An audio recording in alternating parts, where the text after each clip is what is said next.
2 plus 2 is 4. 2 plus 2 is 4.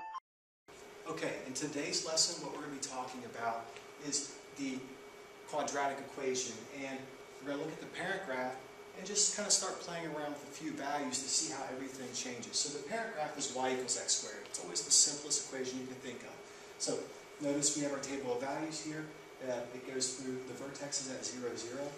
And then we have 1, 1, negative 1, 1. Then we have over 2 up 4, back 2 up 4, over 3 up 9, back 3 up 9. So notice we have that idea of symmetry. We have our axis of symmetry that is located at x equals 0. It's like we could cut it in half and flip it over and it would lay right on top of each other. So the one thing we really want to point out here when we're going through our lesson is that this growth change. We go over 1 up 1. Then we go over 2 up 4. Then we go over 3 up 9. Same thing happens when we go backwards. Back 1 up 1. Back 2 up 4. Back 3 up 9. So we want to keep that in mind when we're going through these different problems. So hopefully we can describe the domain and the range of this problem already. Be thinking about the domain and range as we work through these problems. Also roots. We want to be thinking about the roots as well. Where does it cross the x-axis? Notice this one here is at 0. It touches at 0. So we only have one root here. So be thinking of when you look at these graphs, is there one solution, two solutions, or no solutions? So this is our general form, our graphing form or a vertex form of a quadratic. Now we're going to ignore h, we're going to make it 0, and we're going to keep a to be 1 and negative 1 for today. The thing we're going to play with is this k value. So if we plug in 1 for a and 0 for h, we end up with just x squared plus k. So we're really just changing this k value here. So we want to know, what does that do? Does it change the domain? Does it change the range? Does it change the roots? So you think of that. And also, if we make a negative 1, multiply x by negative 1, and we've got negative x squared plus k. What does this negative sign do to the graph? When there's a negative in front of x squared, what happens to the graph? And again, does this change the domain, the range, or the roots? So that's the stuff we want to be thinking about when we get started today. 2 plus 2 is 4. 2 plus 2 is 4. So now that we know what a parent graph is, we're going to go ahead and jump into this unit. We're going to start off with quadratic equations. We've all graphed those before. They look like parabolas. They either open up or down. And we actually just talked about quadratics in standard form the other day. So if you think about the simplest quadratic equation you can think of, hopefully the first thing that pops into your head would be y equals x squared. So what if we plugged in 0 here? Well, 0 squared is 0, so we'd have an ordered pair at 0, 0. What if we plugged in 1? 1 squared is 1. We'd get out 1, 1. Well, if we think about the negatives, what if we went back to negative 1? Negative 1 squared is negative 1 times negative 1, which is positive 1. So we'd have negative 1, positive 1. So if we look at a table of values here, we'll pop them up right here, we can see that y equals x squared has a low point here at 0, 0. Then we go over 1 up 1, over 2 up 4, over 3 up 9, over 4 up 16, over 5 up 25. And if we go back to our low point here, the vertex, if we went back 1, we would go up 1. If we went back 2, we would go up 4.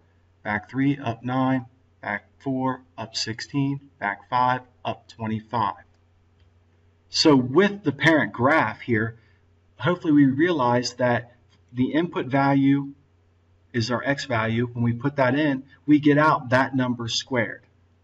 And if it's negative, well, obviously if we're going to square a negative, we'll get a positive.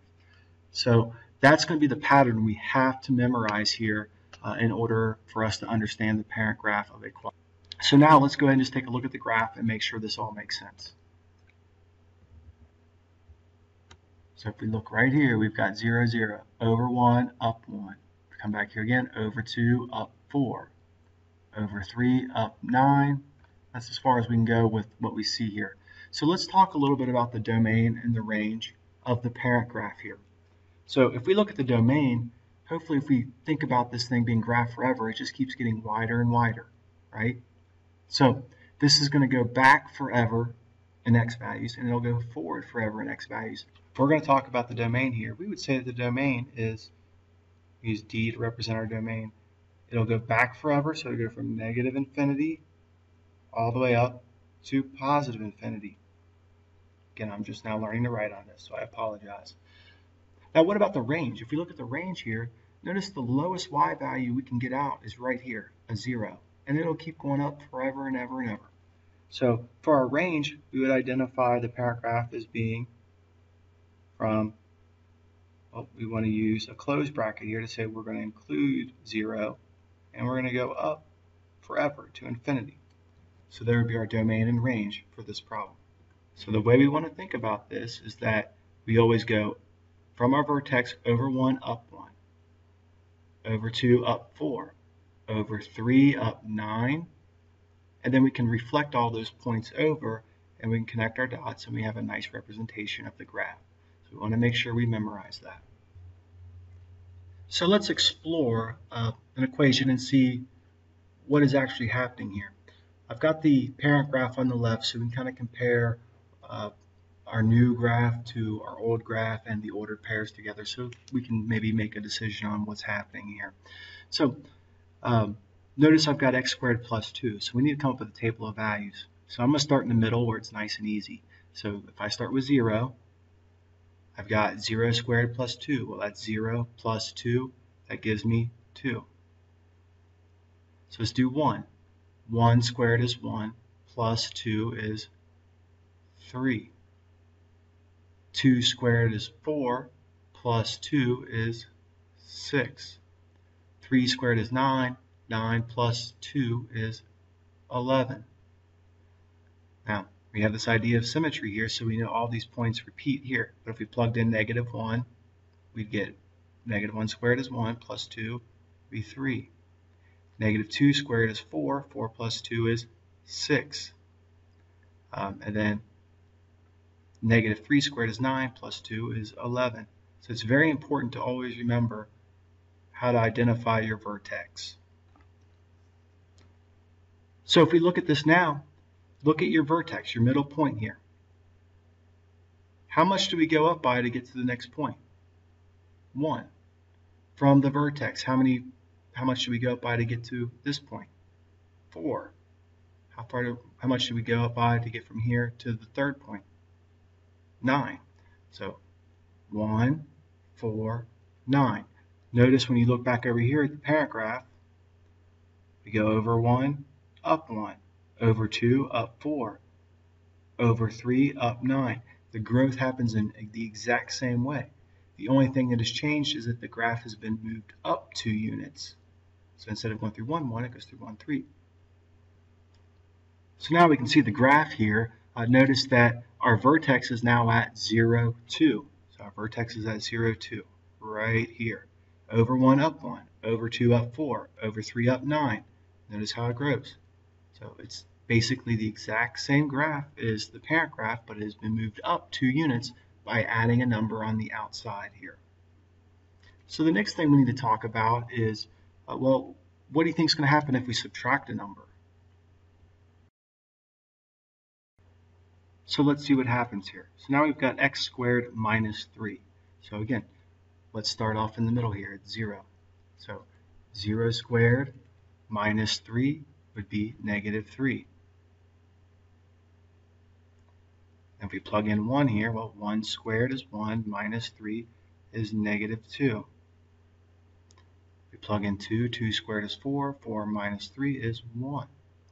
3 squared is 9, 9 minus 3 is 6.